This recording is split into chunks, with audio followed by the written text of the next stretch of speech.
बिस्मिल्लाहिर्रहमानिर्रहीम। इय्याका नअबुदु व इय्याका नस्तईन। अल्लाहुम्मा इन्नी अला ज़िक्रिका व शुक्रिका व हुस्नि इबादतिक। अस्सलाम वालेकुम, मैं हूं मोहम्मद तस्लीम लगा और आप देख रहे हैं MTL टीवी।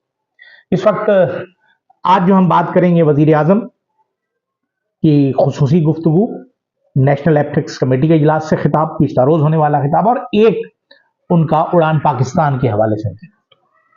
दूसरी बात हम करेंगे कि किस तरह पाकिस्तान के हालात सियासी और माशी खराब हो रहे हैं।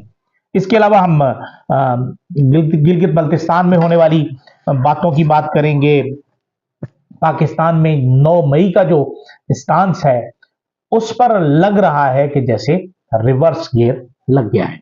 लेकिन इस सारी चीजों को सियासी इस्तेहकाम के साथ और सियासी इस्तेहकाम जुड़ा हुआ है माशी तरक्की के साथ। मैं एक दफा जापान गया, मैं जब गुजर रहा था तो वहाँ कू की आवाज आई। मैंने क्या हो रहा है? उसने कहा जी ये वर्कर्स हैं एहतजाज कर। काम नहीं रुका मगर अपना एहतजाज उन्होंने रिकॉर्ड करवाया करके। यहाँ पर तो इस्लामाबाद पर लश्कर कशी हो जाती है और एक दिन का नुकसान 190 अरब रुपए है। ये गरीब कौम है, कौन इसका हिसाब देगा? अपनी सियासत को कौमी मफाद की खातिर कुर्बान कर देंगे। सियासत नहीं, रियासत को बचाने के लिए किसी भी हद तक जाएंगे। आज भी हम चार्टर ऑफ इकोनॉमी के ऊपर पूरी तरह यकसू हैं। अगर चार्टर ऑफ इकोनॉमी के लिए हम बैठ जाएं तो यकीन करें कि हमारे आधे मसाइल वहीं खत्म हो जाएंगे।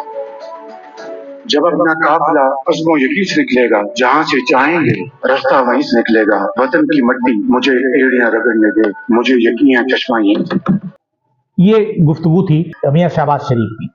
अच्छा, अब इसमें हम एक चीज देखें कि ये उड़ान पाकिस्तान के मौके पर इन्होंने बात की। अगर इसको हम और आसान अल्फाज में समझें, और ये जो इन्होंने आखिर में शेर पढ़ा, ये दो अशार पढ़े, पता पढ़ा कि जब अपना काफिला अज़्मो यकीन से निकलेगा, जहां से चाहेंगे रास्ता वहीं से निकलेगा। वतन की मट्टी मुझे एड़ियां रगड़ने दे, मुझे यकीन है कि चश्मा यहीं से निकलेगा। आखिरी शेर जो है ना, इसमें वजीर आजम अपनी बेबसी को रो रहे हैं। ये नहीं समझ में आ रहा। इसमें सबसे पहली जो बात जिस पर बहुत ज्यादा मजाक उड़ाया जा रहा है कि वजीर आजम जब जापान गए और वहां उन्होंने किसी फैक्ट्री का दौरा किया और वहां एहतजाज हो रहा था तो उन्हें वो आवाज आ रही थी, ऊ की आवाज आ रही थी। पता नहीं वो किस तरह ऐसा एहतजाज होता है।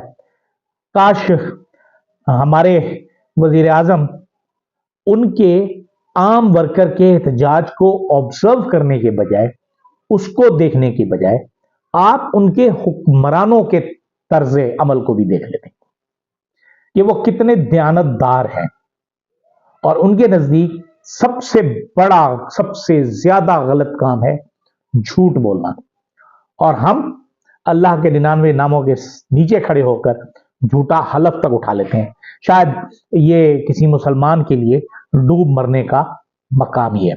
फिर आज जब मियां शहबाज शरीफ साहब ने खिताब फरमाया, 2-3 चीजें, अच्छा कंट्रोडक्टरी, इन्हें तो पता कुछ नहीं होता कि एक दूसरे को कंट्राडिक्ट करते रहते हैं अपनी ही गुफ्तगू को, अपनी ही बातों में। मसलन कि जी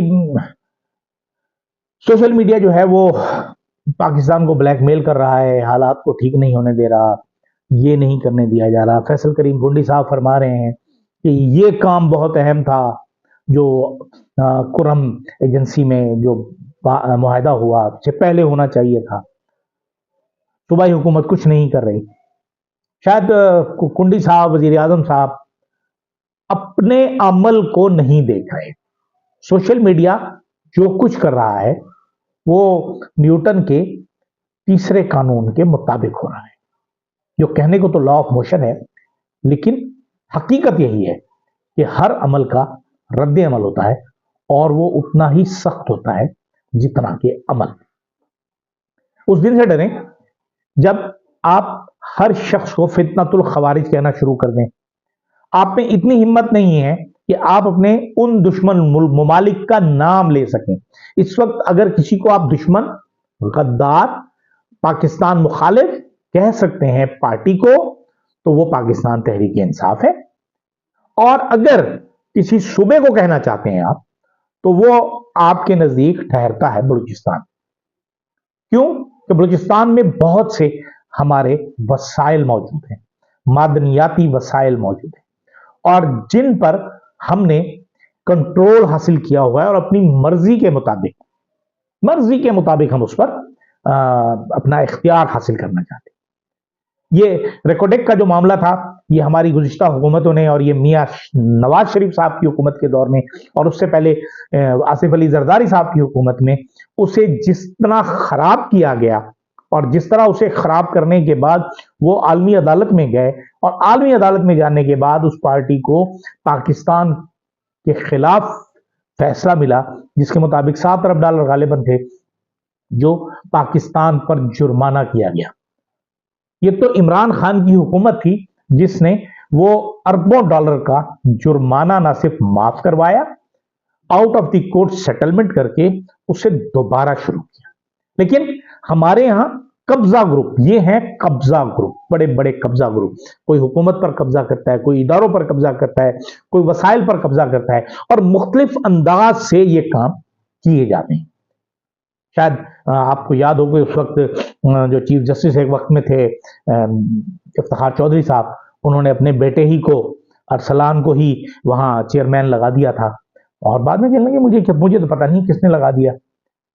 जब उसने अपना इनकम टैक्स दिया तो पता चला कि 950 मिलियन की उनकी दौलत है। बाप को पता ही नहीं है कि बेटा उनका ग्रेड 17 में था, छोड़ के भाग गया और 2 साल में 950 मिलियन का मालिक भी हो गया, 95 करोड़ का मालिक भी हो गया, 1 अरब के करीब। उनका बेटा अरसलान इफ्तिखार बहरिया टाउन के मलिक रियाज के जो क्रेडिट कार्ड हैं उनको इस्तेमाल करते हुए दुनिया भर के टूर भी करता है। उन्हें पता नहीं होता, यानी उन्हें ये नहीं पता होता कि मेरा बेटा जो जा रहा है बाहर वो किसके खर्चे पर जा रहा है, समझ में नहीं आता। जिस तरह मियां नवाज शरीफ के जो फ्लैट्स हैं, इनकी तो आज तक वो नहीं मिली हमें, जो मनी ट्रेल नहीं मिली ना, आज तक नहीं मिली।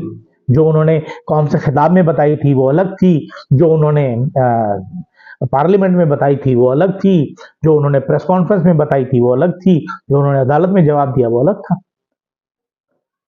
यानी हमने लूटना है हर तरह से, और लूटने के बाद भी शिकायत क्या है? सबसे अहम शिकायत है मियां शहबाज शरीफ ने जो मुद्दा बयान किया, जो इल्तिजा फरमाई कि वतन की मट्टी मुझे एड़ियां रगड़ने दे, मतलब मजीद भी कुछ एड़ियां रगड़ के बाकी कुछ अगर है तो वो भी हम निकाल लें। इस मुल्क को आपने 1985 से हुक्मरान है पाकिस्तान में, साजिशें करने में आप माहिर हैं। पाकिस्तान के शरीफ तरीन जो वजीर आजम कहलाए जा सकते हैं मियां वजीर आजम मोहम्मद खान जो उनके खिलाफ ना सिर्फ आपने साजिश की बल्कि मुस्लिम लीग को टेक ओवर किया, और टेक ओवर करने के बाद आपने पाकिस्तान की हुकूमतों पर और निजाम पर कब्जा किया। बहरहाल ये तो एक अलग बात है। और दूसरी बात, अगर हम देखें कि फरमा रहे हैं कि जी हम कंपटीशन में जाएंगे, दुनिया के साथ मुकाबला भी करेंगे, एक्सपोर्ट भी बढ़ाना चाह रहे हैं, फलाह भी करना चाह रहे हैं।